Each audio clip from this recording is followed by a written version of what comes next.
Então, aproveitando também para dar as boas-vindas para você que participa através do nosso Instagram, que Deus te abençoe, sendo possível, Rota dos Coqueiros, quilômetro 5.9, venha participar conosco presencialmente e vai ser uma alegria recebê-lo.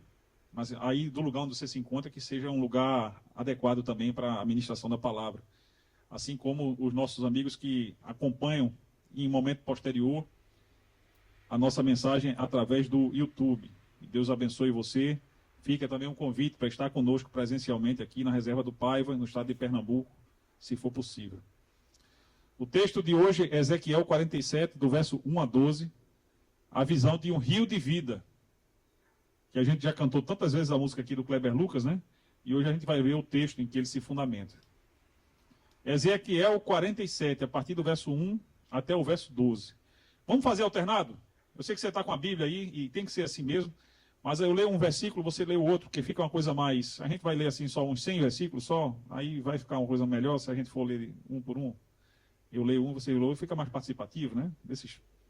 São só 12, né? Não se preocupe não com você sem não.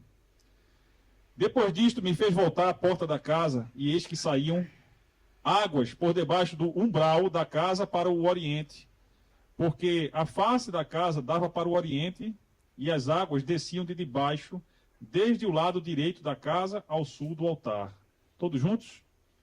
E ele me fez sair pelo caminho da porta do norte, e me fez dar uma volta pelo caminho de fora, até a porta exterior, pelo caminho que dá para o oriente. E eis que corriam as águas do lado direito. E saiu aquele homem para o oriente, tendo na mão um cordel de medir, e mediu 1000 côvados. E me fez passar pelas águas, águas que me davam pelos artelhos. Todos juntos? E mediu mais côvados. E me fez passar pelas águas, águas que me davam pelos joelhos. E outra vez mediu 1000. E me fez passar pelas águas que me davam pelos lombos. E mediu mais 1000, e era um rio que eu não podia atravessar, porque as águas eram profundas. Águas que se deviam passar a nado, rio pelo qual não se podia passar. E disse-me: viste isto, filho do homem?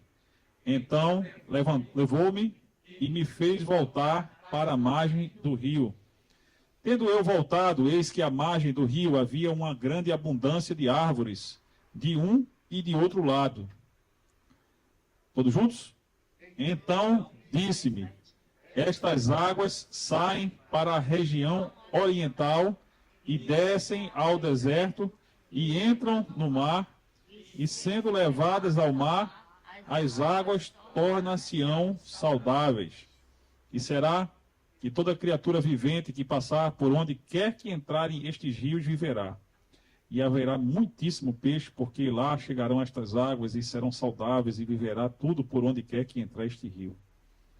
Todos juntos? Será também que os pescadores estarão em pé junto dele, desde En-Gedi até En-Eglaim, haverá lugar para estender as redes. O seu peixe, segundo a sua espécie, será como o peixe do mar grande, em multidão excessiva. Mas os seus charcos e os seus pântanos não tornar-se-ão saudáveis, serão deixados para sal. Para finalizar, e junto ao rio, à sua margem, de um e de outro, nascerá toda sorte de árvore que dá fruto para se comer. Não cairá a sua folha, nem acabará o seu fruto. Nos seus meses produzirá novos frutos, porque as suas águas saem do santuário, e o seu fruto servirá de comida, e a sua folha de remédio. Vamos orar? Meu Pai, muito obrigado por essa palavra que foi lida. Ela alimentará agora com certeza o nosso espírito. Desde já nós te damos graças. E pedimos a intercessão, Pai, do Espírito Santo, para que por meio dele possamos discernir a verdade nele contida e que isso possa fazer diferença nas nossas vidas, Senhor. Muito obrigado, porque o registro escrito dessa palavra é uma prova inconteste de que o Senhor se importa conosco e deseja nos guiar, Pai, na nossa peregrinação aqui na terra. Em nome de Jesus. Domingo passado, nós estivemos falando sobre a visão do vale dos ossos secos. Hoje, a visão melhorou um pouco, né? Se bem que lá mesmo já tinha um exército de vivos que foram ressuscitados pelo poder de Deus, quando o profeta profetizou aqueles ossos por mando do próprio Deus. A morte se transformou em vida. Hoje, a visão, uma das visões finais de Ezequiel, é um rio de vida. Isso mesmo, um rio de vida. E o rio de vida, ele é uma metáfora, nós vamos ver daqui a pouco, do ministério do Espírito Santo na terra. Essa terra, vista pelo profeta Ezequiel, era a terra de Israel, mas assim como Israel, na visão de Ezequiel, toda a terra, ela é árida e deserta. Toda a terra é insalubre. Toda a terra está morta sem o Espírito de Deus. Porém, quando o rio de vida passava desde o templo até o Mar Morto, tudo o que era alcançado por aquele rio ia sendo curado, inclusive as águas do próprio Mar Morto. Eu não conheço pessoalmente o Mar Morto, mas o livro de Ezequiel deixa claro que a porta do lado direito da construção que foi vista, a porta do Oriente, era uma porta que dava para o mar. A referência aqui é o Mar Morto. E entre o templo e o Mar Morto havia um deserto. E na visão de Ezequiel, aquele rio, ele começava, a nascente do rio, era simplesmente o templo. Dos umbrais do templo, aquela água brotava. E aquele homem com cordel de medir, ele foi medindo. E inicialmente, aquela água, ela era muito rasa. Até que ela vai chegando no calcanhar, vai chegando no joelho, vai chegando na barriga, né? E na cintura, e daqui a pouco se torna um rio tão profundo que o profeta mesmo não podia mais continuar andando nele. A gente percebe então que é um símbolo de algo que começa no templo e que vai se aprofundando até chegar no seu destino final. E esse rio é chamado um rio de vida, não na Bíblia, mas a interpretação que nós fazemos dele, porque esse rio tem uma característica. Ele mesmo é cheio de vida. É tão cheio de vida que os peixes seriam tão grandes como os peixes que havia no mar, nos mares, né? E ainda mais, que os pescadores, quando pescassem aqueles peixes, as suas redes viriam cheias daqueles peixes. Isso lembra alguma coisa para vocês? A pesca milagrosa, a primeira e a segunda pescas milagrosas, que Jesus permitiu que os apóstolos, os discípulos passassem, quando eles estavam lá no Mar da Galileia. E o Mar da Galileia, se você não sabe, ele é alimentado pelo Rio Jordão, que é um rio que vai desaguar no Mar Morto, mesmo rio onde o nosso Senhor foi batizado. Ele mesmo é uma metáfora do ministério do Espírito Santo. Nasce, vem lá das fontes do Monte Hermon, passa por toda a região ali de Jerusalém até chegar no Mar Morto. E o Mar Morto, ele é um mar chamado de morto, porque a salinidade daquele mar é tão grande que as pessoas não conseguem afundar nele, e outra coisa, não é possível a vida existir nele. Outro dia eu vi um canal de uma youtuber, Aline, que tem um canal chamado Israel com Aline, e ela mostrando que a vida no Mar Morto está começando a surgir novamente. E ela ela conclui que isso é cumprimento da promessa feita através do profeta Ezequiel. Não sei se já chegou esse tempo, mas sei exatamente o que é que está por trás dessa promessa. De um rio de vida que ele mesmo é cheio de vida e por onde ele passa, ele vai gerando vida. Até as águas do Mar Morto seriam curadas por esse rio de vida. As margens desse rio eram margens verdejantes, eram margens cheias de árvores com frutos. Que visão extraordinária, meus irmãos. No deserto, você já pensou? Pense aí em algo que na sua vida, hoje em dia, está escasso. Não pense em dinheiro não, porque eu sei que de dinheiro aqui está todo mundo bem, não é isso? Não é verdade? Não é verdade? Então, glória a Deus por isso. Mas se está faltando dinheiro, pense. E de repente você está na casa do tio Patinhas lá, cheio naquele quarto que o tio Patinhas tinha, cheio de dinheiro, de dólares ali, tudo aquilo ser seu, né? Escassez. É como se fosse a diferença da escassez para a abundância que Deus estava mostrando que ia acontecer quando aquele rio passasse. A comparação com o dinheiro é imprópria, porque o dinheiro não tem valor nenhum diante daquilo que a palavra está revelando aqui. Uma corrente de bênçãos, então, gente. Uma corrente do bem. Né? Uma corrente que vem trazendo vida a partir do tempo. Pense sobre isso. Eu quero que você pense sobre isso. Primeiro que esse templo que Ezequiel viu não é o templo que foi destruído pelos romanos no ano 70 depois de Cristo, tá? As dimensões do templo são muito maiores do que o templo que Salomão construiu e que depois foi reconstruído por Zorobabel e terminou sendo reformado por Herodes, tá? Então, aquele templo da visão não é um templo físico real. Suas dimensões são muito maiores, muito superiores, o que já mostra que Deus estava mostrando que algo muito maior do que as expectativas do povo, ele estava fazendo. Algo novo. Algo que eles ainda não haviam experimentado.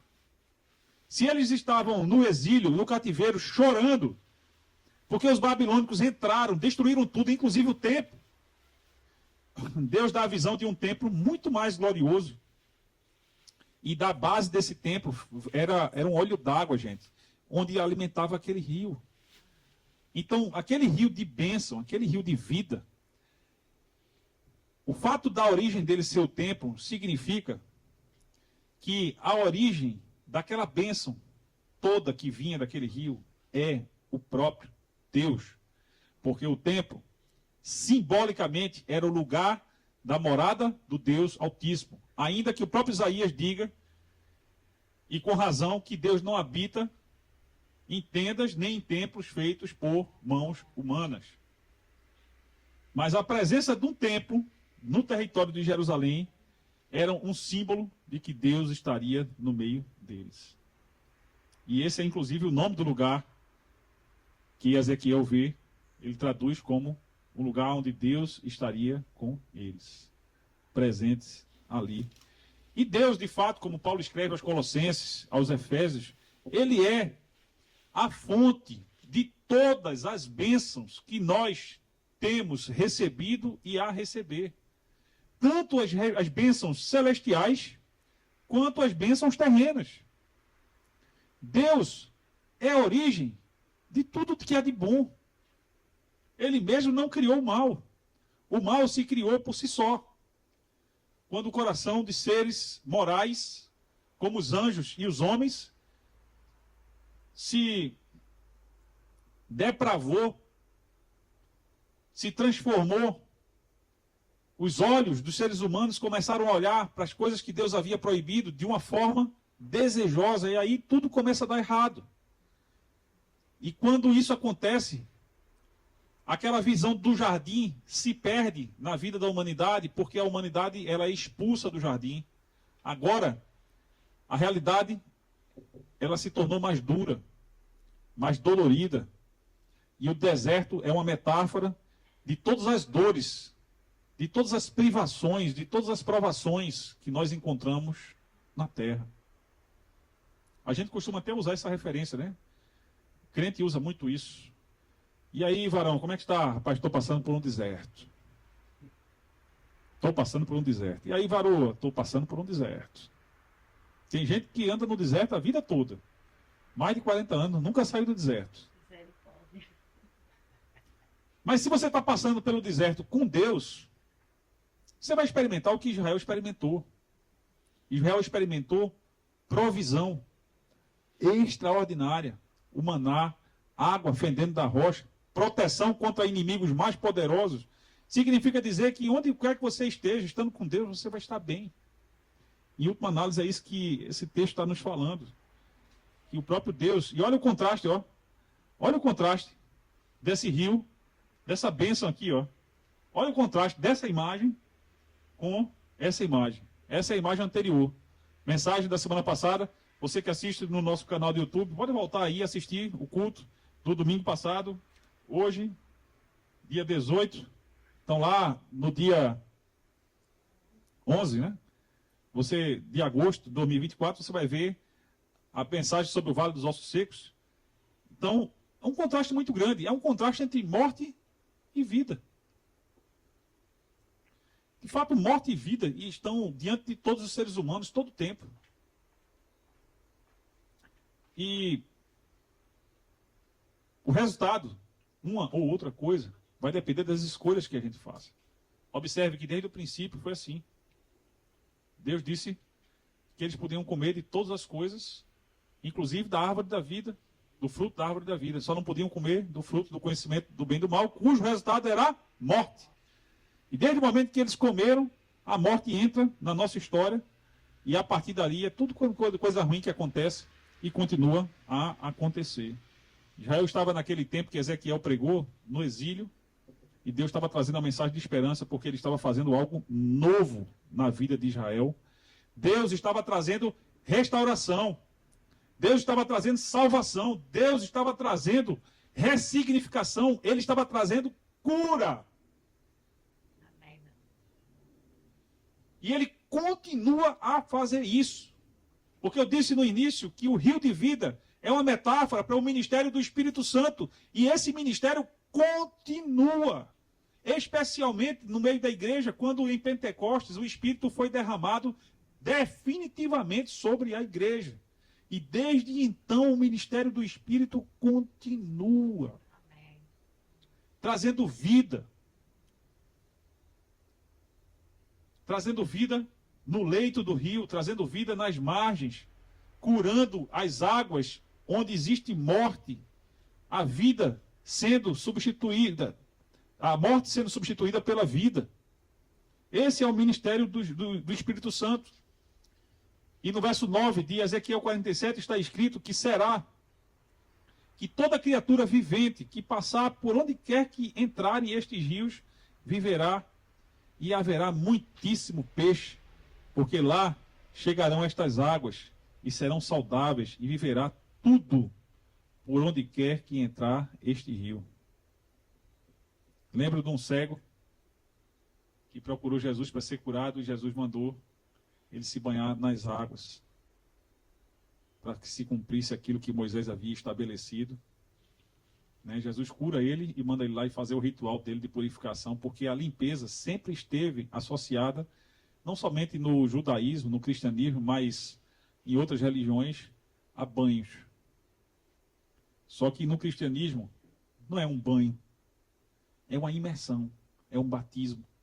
É um batismo no Espírito Santo, que todo cristão, eu sei que tem irmãos que pensam diferente, mas segundo a Bíblia, todo cristão, todo aquele que se arrependeu dos seus pecados e confiou em Jesus Cristo, recebeu o Espírito de Deus e foi nele batizado. E de Deus recebeu dons, e de Deus recebeu perdão, e de Deus recebeu justificação, redenção, e de Deus recebeu uma missão de continuar o ministério do Espírito que começou quando lá em Gênesis capítulo 3, verso 15, Deus prometeu um descendente da mulher que iria esmagar a cabeça da serpente, e esse descendente é Jesus Cristo, nosso Senhor, que esmagou a cabeça da serpente quando rejeitou fazer acordo com homens pecadores, denunciou o pecado, e ele mesmo disse: o mundo me odeia, porque eu testemunho que aquilo que eles fazem é mal. As pessoas levaram Jesus Cristo para a cruz porque Jesus denunciava as maldades, os enganos, os erros que eles cometiam, como sempre foi. E ele estava ali para curar isso. Mas eles preferiram matá-lo. Mas Deus o ressuscitou. E ele voltou e deu testemunho da sua ressurreição e chamou Pedro e disse: Pedro, onde você está, Pedro? Vá lá, coloca a rede à direita. E Pedro, quando coloca a rede à direita, vem muito peixe ao ponto da rede quase se rebentar. E aí o coração de Pedro vai estourando e ele crê: é o Senhor que ressuscitou. E eles ficam felizes, eles têm comunhão com Cristo. E Cristo promete que antes de ele subir aos céus, ele disse que quando ele subisse aos céus e estivesse definitivamente na glória do Pai, ele mandaria o Espírito dele para continuar. Ele chama de outro Paráclito, significa outro do mesmo nível que ele, o Consolador que viria para continuar aquilo que ele começou, aquilo que na verdade ele consumou.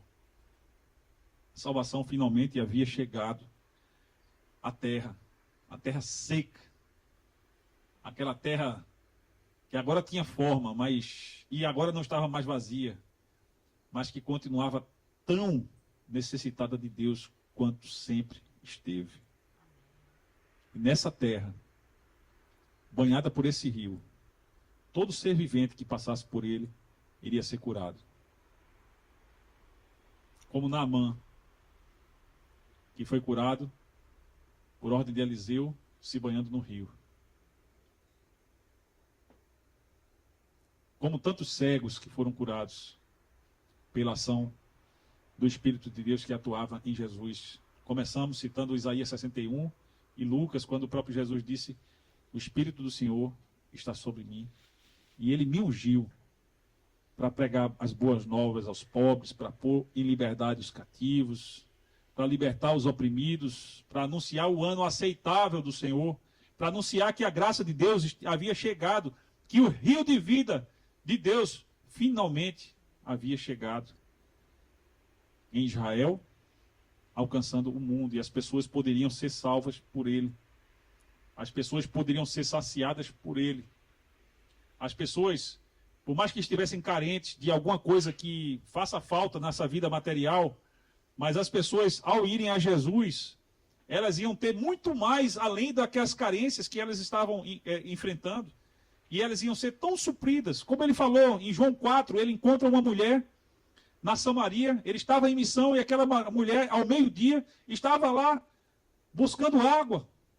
E ele mesmo pede água àquela mulher acha estranho, porque os samaritanos não se davam bem com os judeus. Aquela conversa evolui ao ponto de Jesus dizer para ela que se ela soubesse quem estava pedindo água, era ela que ia pedir água para ele, e a água que ele tinha para dar de beber para ela só conseguia olhar para o poço, ela não sabia do que ele estava falando, ela não entendia. Essa água seria uma água de vida, jorraria para a vida eterna, uma água viva. E ela disse: Senhor, dá-me sempre dessa água para que eu não tenha mais sede. Ela tinha uma perspectiva diferente, né? Ela estava pensando na sede física mesmo. E Jesus estava oferecendo para ela algo muito superior. Jesus estava oferecendo para ela saciedade. Todo ser humano precisa de Deus, mesmo que ele não saiba. E para alcançar Deus, só existe uma forma. Para que esse rio de vida jorre nas nossas vidas, só tem uma forma mesmo. Nenhuma outra. É crer em Jesus Cristo. E aí a gente começa a desfrutar de coisas que a gente não tinha nem ideia e que são muito superiores mesmo àquilo tudo que a gente pensou ou podia pedir. No versículo 12, ainda nesse contexto de uma terra abençoada, ele diz que junto ao rio, à sua margem, de um e do outro lado, nascerá toda sorte de árvore que dá fruto para se comer. Não cairá sua folha, nem acabará o seu fruto. Nos seus meses produzirá novos frutos, porque as suas águas saem do santuário, e o seu fruto servirá de comida, e a sua folha de remédio. Vê que coisa linda, gente. Eu lembro do Salmo 1, que diz que aquele que medita na lei do Senhor, de dia e de noite, tem prazer nela. Tudo que ele fizer, ele vai prosperar, e vai ser justamente como um carvalho plantado junto a ribeiros de águas correntes, numa paisagem desértica. Se você tem água, você tem vida. E esse elemento da natureza vai ser trazido como metáfora ao longo de toda a Escritura, mostrando aquilo que o próprio Deus estava fazendo no meio do seu povo e alcançando as nações. Deus estava oferecendo vida. Ele não prometeu, na visão do Vale dos Ossos Secos, que ele faria um exército de vivos. Ele está dizendo agora, eu estou oferecendo vida para quem quiser. Quem quiser vai poder banhar nesse rio e ser curado. Quem de nós não tem algo que precisa ser curado? Inclusive espiritualmente falando. Quem de nós não tem uma pontazinha de orgulho, incredulidade? Quem de nós não tem uma ponta de soberba, de superioridade, de racionalidade, de tantas ades que existem aí que nos afastam de um relacionamento mais próximo e íntimo e verdadeiro com Deus? Quem não precisa de cura, meus irmãos? Quem de nós não é egoísta? Quem de nós não quer controlar a própria vida? Quem não precisa de Jesus? Todos precisam, embora muitos não saibam que precisam, e que Ele está oferecendo aqui, ó, é uma coisa linda, é cura, é vida, é saúde. O próprio Jesus, na festa dos tabernáculos, as pessoas já estavam indignadas com ele, porque Jesus, ele pregava uma mensagem que chocava. Você dizer, por exemplo, para aqueles homens religiosos que dominavam o templo, aquele templo que simbolicamente foi visto por Ezequiel como fonte de água, da água que jorra para a vida eterna. Quando Jesus dizia para eles que eles não conheciam a Escritura, nem o poder de Deus. Isso era muito chocante, gente. Como é que homens letrados na Bíblia podiam ouvir de um homem aparentemente ignorante, um carpinteiro, que eles não conheciam as Escrituras nem o poder de Deus? Aquilo foi trazendo ódio ao coração deles. Eles foram tramando a morte de Jesus, e aqui já estava perto, nessa época, de João 7, já estava perto, terceiro ano do ministério de Jesus, já estava muito perto de ele ser preso, vendido pelas moedas de prata que Judas Iscariotes o vendeu. E era a época da festa. As festas de Israel, de se reunir toda a congregação, eram 3. A festa dos tabernáculos era uma delas. E aqui, os irmãos de Jesus dizem para Jesus, vai lá, te apresenta como Messias, porque ninguém que quer ser reconhecido fica fazendo as coisas em secreto. E Jesus disse, ainda não é chegado o meu tempo. Para vocês, qualquer tempo é tempo, porque eles não criam em Jesus Cristo. Mas ainda não é chegado o meu tempo. Eu vou ser morto, mas vai ser no tempo certo. Eu não vou lá para ser morto, não. Eu vou, e foi escondido, chega no templo, ele se apresenta no templo e começa a ensinar.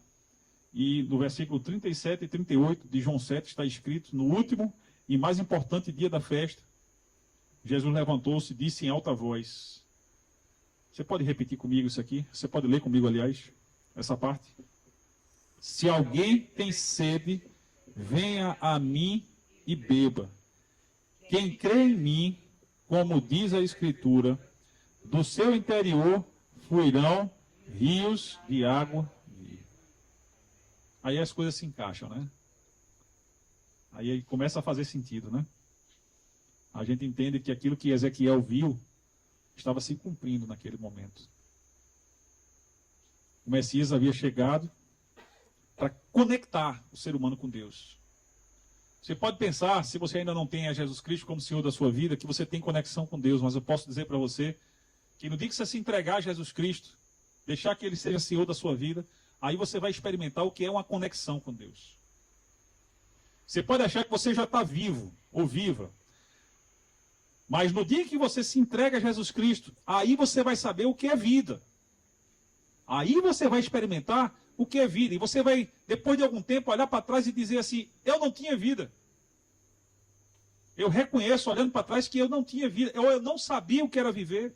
Eu não sabia qual era o sentido da vida. Eu colocava em coisas, pessoas, projetos, o sentido de viver, quando na verdade o sentido de viver é Cristo. E só Ele. E viver com Ele me satisfaz. O texto diz que ele estava se referindo ao Espírito que mais tarde receberiam os que nele crescem. E aí a gente entende que aquele rio de vida era o ministério do Espírito Santo, trazendo cura, trazendo vida, trazendo libertação, trazendo salvação, trazendo iluminação de mentes, para que as pessoas pudessem viver de uma forma diferente. E aí a gente conclui perguntando de que forma isso se aplica nas nossas vidas. Um rio que flui do templo e que corre se aprofundando crescentemente. Isso pode muito bem ser identificado com o reino de Deus, que às vezes começa na nossa vida com uma decisão que custa caro, essa decisão, porque abre-se mão da soberania da sua própria vida, do seu autogoverno, para entregar o governo da sua vida a Deus. É só uma decisão de dizer assim: Senhor, eu me entrego. Mas ele vai se aprofundando, né? Aquilo é a origem de tudo, né? Mas aquele rio vai se aprofundando. Das canelas aos joelhos, à cintura, daqui a pouco não se consegue mais ficar naquele rio, que significa que se aprofunda. Isso é o nosso amadurecimento no Espírito. É a nossa vida com Deus que vai se tornando mais consistente. A gente já não lê mais a palavra aleatoriamente, como se a palavra fosse caixinha de promessa. A gente vai ter sede de ler toda a palavra e conhecer a palavra de Deus, para que essa palavra, na sua totalidade, porque toda a Escritura é inspirada por Deus e proveitosa para o ensino, para a repreensão, para que o homem de Deus e a mulher de Deus sejam perfeitos e perfeitamente habilitados para toda boa obra, para que essa palavra possa fazer diferença e o Espírito Santo nos dá entendimento da palavra. O Espírito Santo nos ilumina a mente para a gente saber como ela se aplica nas nossas vidas. E isso vai continuamente se aprofundando, gente. E onde esse rio passa, vida se transforma em morte. Escassez se transforma em saciedade. Não exatamente das coisas que eu espero, porque muita gente está procurando Deus aí para ficar rico. Quando Jesus disse que as riquezas desse mundo são totalmente diferentes das riquezas e verdadeiras riquezas que a gente deve ter diante de Deus. Então tem muita gente procurando a Deus pelas razões erradas. Tem muito crente procurando a Jesus e as igrejas para serem prósperos. E tem muita igreja herética que está ensinando que a prosperidade que Deus oferece é a prosperidade material. Quando o próprio Jesus disse de si mesmo: o filho do homem não tem nem onde encostar a cabeça. Ele era um carpinteiro, um homem simples, homem de dores, humilde, sabia o que era necessidade. Paulo, seu discípulo, sabia o que era necessidade, abriu mão de tudo que ele tinha. Como um homem importante, cidadão de Roma, e soube o que era experimentar, depender das contribuições que a igreja oferece, para que o ministério dele pudesse ser desenvolvido e para que pessoas pudessem ser alcançadas pelo Evangelho. E o Espírito de Deus continuava a obra através de Paulo, aquilo que começou com Jesus, e o Espírito de Deus continua, meus irmãos, através de nós. Deus quer usar a sua vida. Não perca tempo. Hoje, dia 16 de agosto de 2024, nós perdemos no Brasil um grande apresentador de televisão, empresário, Silvio Santos. Perdeu ontem, né? Foi ontem a morte dele. Então foi no dia 17. Hoje foi o sepultamento. Muito bem lembrado, amor. E um homem que morreu com 93 anos. Felizes são aqueles que vão viver até 93 anos. Quanto tempo de vida você tem? Quanto tempo de vida eu tenho? Eu não sei. Mas a certeza que todos nós devemos ter é que não nos falta muito. Diante da eternidade de Deus, se você vai viver 50 anos é muito pouco. Se você vai viver 80 anos é pouco. Aproveite. Mergulhe nesse rio que o próprio Deus tem para lhe oferecer. Viva com Ele. Se aprofunde no Senhor. Amadureça no Senhor o seu relacionamento com Deus. Queira mais de Deus. Não se contente com aquilo que você já conheça da palavra. Leia mais. Se você é uma pessoa de oração, não se contente com isso. Ore mais. E busque mais comunhão com Deus, direcionamento de Deus, porque os filhos de Deus, como disse Paulo em Romanos, são guiados pelo Espírito de Deus. Queira mais de Deus. A gente quer tantas coisas nesse mundo e a gente busca gastar nosso tempo, nossa energia atrás de tantas coisas, que no dia que aconteceu o que aconteceu ontem com o Silvio Santos, chegar nosso dia, nada disso a gente vai levar para canto nenhum. Mas o que vai fazer diferença são as nossas verdadeiras riquezas.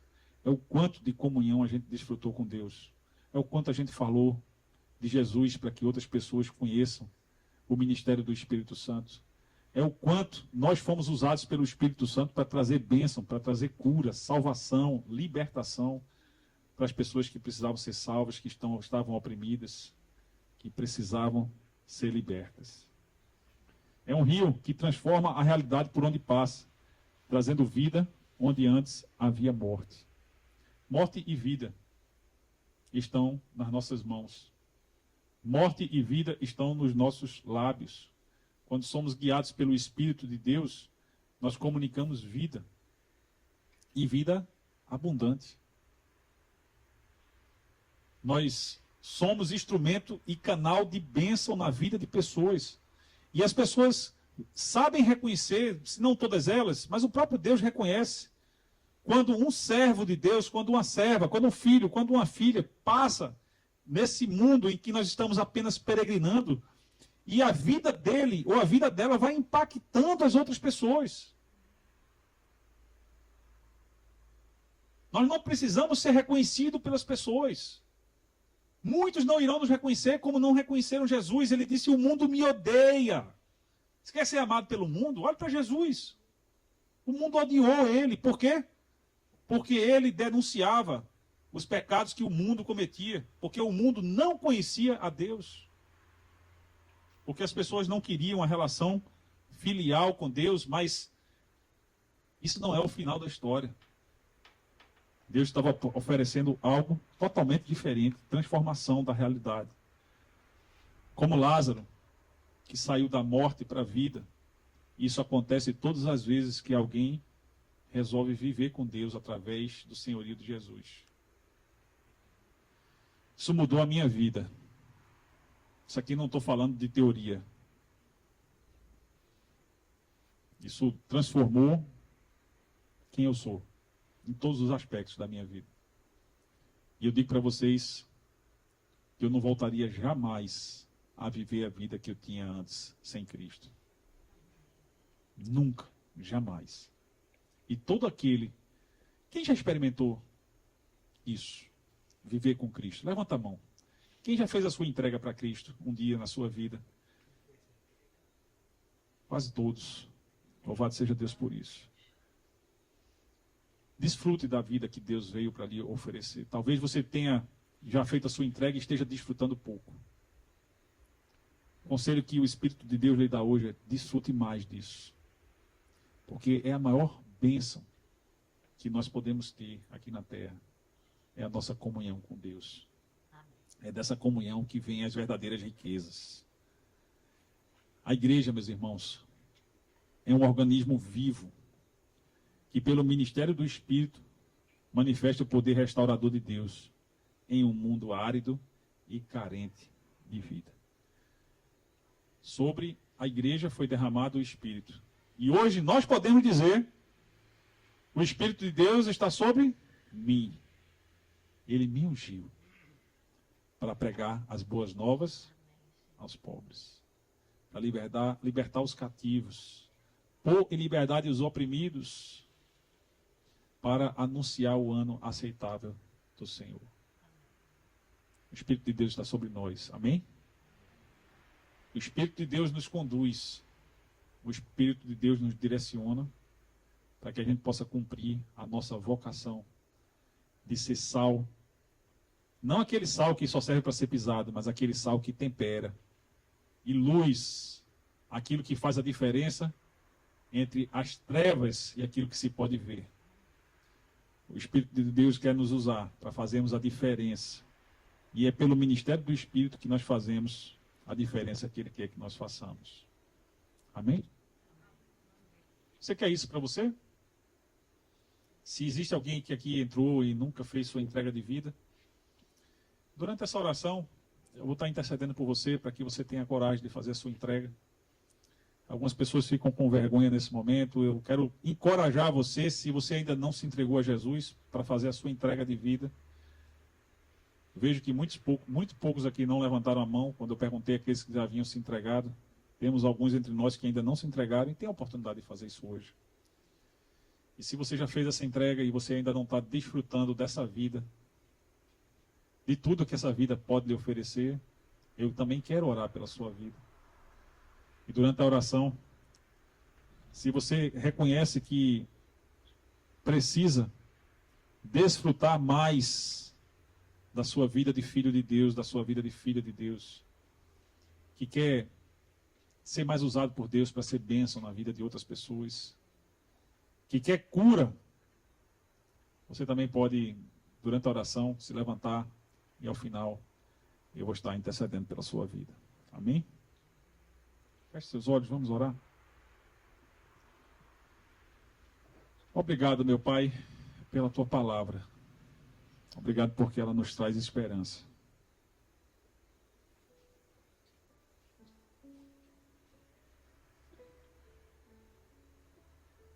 Obrigado porque ela fala de uma cura que muitos de nós desejamos experimentar. Obrigado porque ela nos fala de uma transformação que o mundo ainda não experimentou, mas a maioria de nós aqui já experimentou. Mas eu tenho dúvidas, meu Deus, se todos nós estamos desfrutando, Senhor, desse rio de vida como nós poderíamos desfrutar. Eu tenho dúvida, meu Deus, se as nossas preocupações cotidianas, elas não estão muito mais no dinheiro, Senhor, que vai pagar os boletos, do que naquilo que é a verdadeira riqueza, Senhor. Eu sei que a gente precisa, a gente tem necessidades materiais, mas e quantas necessidades espirituais? Será que nós estamos suficientemente atentos a elas? Será que os nossos olhos espirituais conseguem ver quanto de tempo nós temos desperdiçado